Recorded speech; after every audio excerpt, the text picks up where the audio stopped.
RSF tetika asa izy io fandarana asa fa tsy ny vondrona Européenne vola sy ny AFD Agence Française pour le Développement dia manao tantsoroka ny commune sy ny domaine sy ny topo ary zareo mpanao cadastre zany amin'ny fikarakarana ny fananantany ka eo zany misy ataontsika hoe mission nakinina amin'ny RSF voalohany indrindra ao anatin'ny vondrona Européenne misy tetika asa maro be izay vatsiny vondrona Européenne isan'ny atao tsahafilo zany zao ohatra ny adiavo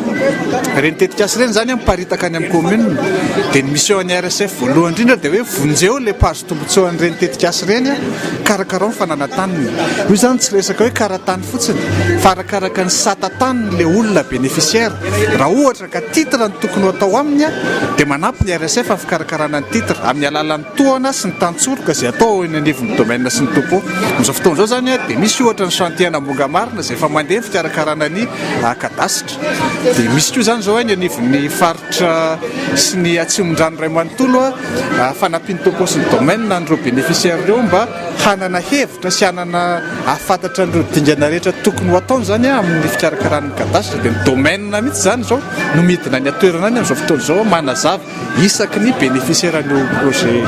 programme za io fa ny androany zany zao ny atrehantsika eto dia mahakasika manokana ny boray foton'ny fananantany misy 2.3 ny commune zany tohanan'ny RSF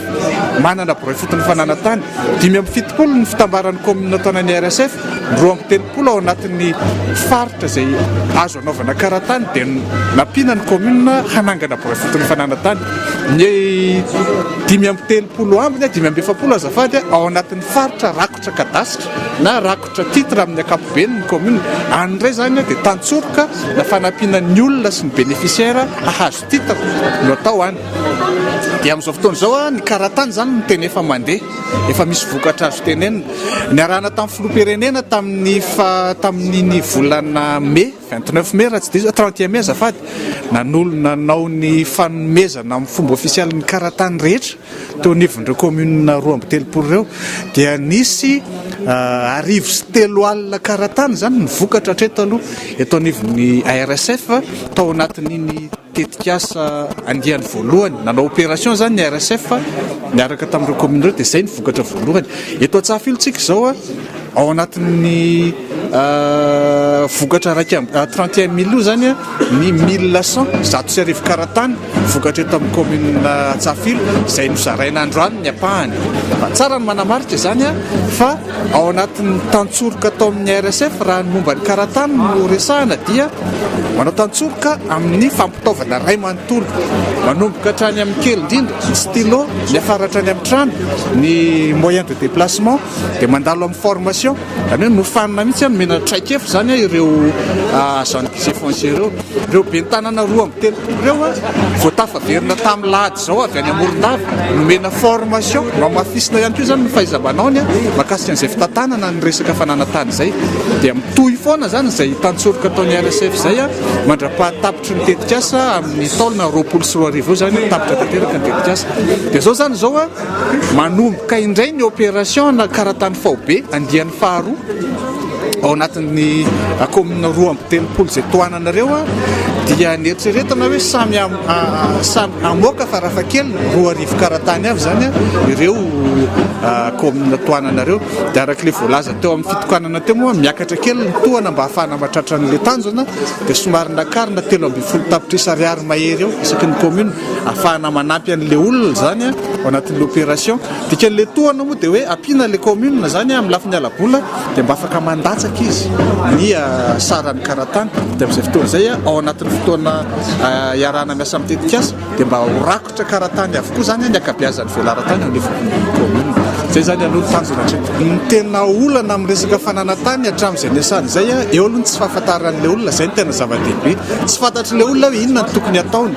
nefa ny lalàna efa mametraka hoe raha tany ao anaty titre na ao anaty cadastre na tany lava volo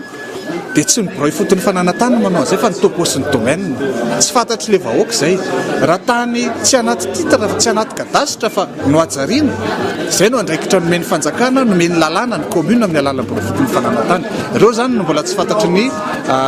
vahoaka dia mirorosaina le vahoaka manandanja sa tsy manandanja le karatany manahoana par rapport amin'le titre dia izay zany no iezahana any an-tanana ary tena midina isam-pokotany isam-bohatra mihitsy zany tetikasa koa moa zany manana facilitateur na mpanamora eny anivon'ny commune dia reny zany manampy miezaka mampafantatra sy manome an'izay fanazavana izay any vahoaka hoe samy taratasy mpanjakana io miantoka ny fananan'ilay olona an'le tany dia izay zany olana ngeda-be sidray dia itsika eto a Madagasikara koa ny tsaho zay zany nita olana ngeda-be koa sedraina be dia be no manely tsaho zany any rehetra any hoe io tsy manan-kery jereo le karatany natao hatramin'izay tsy mivoaka dia izay no mahatonga antsika hoe miezaka akoatran'le fanomezana karatany fao be tany Andramasina niarahana tamin'ny filoham-pirenena dia le commune tsirairay mihitsy no miezaka manao fety tahaka izao ataontsika izao manolotra karatany dia mba eo zany eo daholo ny tompona andraikimpanjakana dia ny tompona andraikimpanjakana isan'ny manetana sy milaza mihitsy hoe ara-panjakana io dia izao zany mivokatra ohatr'izao io mandovola le mpahazo tombontsoa fa ny vola zany dia samy manana ny délibération ny commune tsy hitovy zany io isaky ny commune fa arakaraky ny commune io fa ao anatin'ny tetikasa RSF ao anatin'ny fanampiana fotsiny zany dia ny ampahany BDB raisin'ny RSF dia mba milatsaka zany le vola alohan'ny vahoaka izay no mahatonga leo nakarina kely ho 13 tapitrisa ny tohana amin'ity taona ity ahafahana manenjika ny farafakely ny 2 arivo karatany